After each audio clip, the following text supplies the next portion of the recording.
కేసీఆర్ గారు అంటేనే త్యాగం కదా.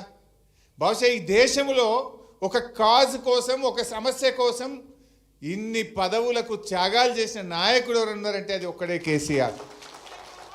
ఎమ్మెల్యేకు, డిప్యూటీ స్పీకర్కు, 2 సార్లు ఎంపీకి, కేంద్ర మంత్రికి 5 పదవులను 5 సార్లు త్యాగం చేసిన నాయకుడు. సర్పంచ్కి చేయమంటేనే 10 సార్లు ఆలోచించే కాలం ఇది. వార్డు మెంబర్కు రాజీనామా అయినట్టు నేను 5 ఏళ్ళకి గెలిచిన నేను ఎట్లా చేస్తా అంటారు. అటువంటిది డిప్యూటీ స్పీకర్కు, ఎమ్మెల్యేకు, 2 సార్లు ఎంపీకి, కేంద్ర మంత్రికి గడ్డిపోచల్లాగా పదవుల త్యాగం చేయడమే కాదు, ప్రాణత్యాగానికి సిద్ధపడ్డ నాయకుడు కదా.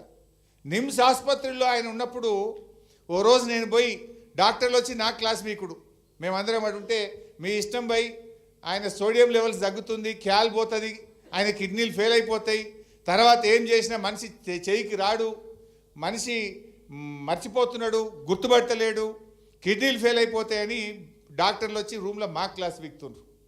ఏం చేయాలని ఒకరోజు 9వ రోజు 10వ రోజు పోయి బతిలాడినా. నేను పోయి బతిలాడితే నాకు ధైర్యం చెప్పిండు, హరీష్ నేను తెలంగాణ వచ్చేదాకా ఏం జావరా భయ్, నేను గట్టిగానే ఉన్నా, మీరు గట్టిగా కొట్లాడు, ఊకే నా దగ్గరికి వచ్చి నన్ను అధైర్యపరచకండి అని ఉల్టా నాకు ధైర్యం చెప్పిన నాయకుడు కేసీఆర్. అది 9వ రోజు దీక్షలో అంత గట్టిగా మాట్లాడిన వ్యక్తి.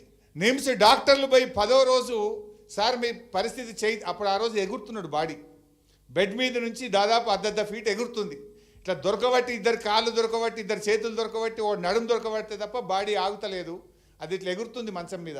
11వ రోజు పొద్దున డాక్టర్లు వచ్చి మీరు విరమించకపోతే ఏ క్షణంలో అయినా మీకు ఏమైనా జరగవచ్చు అని నిమ్స్ డాక్టర్ మేమందరం, జయశంకర్ సార్ ఉన్నాడు, విద్యాసాగర్ రావు సార్ ఉన్నాడు, మేమందరం అక్కడ ఉన్నాం, ఏమన్నా జరగవచ్చు అని డాక్టర్లు చెప్తుంటే కేసీఆర్ గారు ఒక మాట అన్నారు, ఏదన్నా కానీ నేను మాత్రం విరమించను, అయితే జైత్రయాత్ర లేదంటే నా శవయాత్ర అని చెప్పిండు. నా శవం మీద తెలంగాణ జెండా కప్పండి తప్ప నేను విరమించే ప్రశ్నే లేదు అని ఆయన మాట్లాడుతుంటే నా కళ్ళల్లో నీళ్లు రాలినాయి ఆ రోజు. అది కేసీఆర్ పోరాటం. ఎవడో మూర్ఖుడు ఏదో మాట్లాడుతున్నాడు కళ్ళ ముందు, ఆ రోజు మా అందరి ముందు ఇంకేమో అయిపోతుంది, ఎప్పుడైనా ఏమైనా జరగచ్చు అన్నంత టెన్షన్లో ఉన్నటువంటి రోజు. నా శవం మీద తెలంగాణ జెండా కప్పండి అని మాట్లాడినటువంటి నాయకుడు కేసీఆర్. అది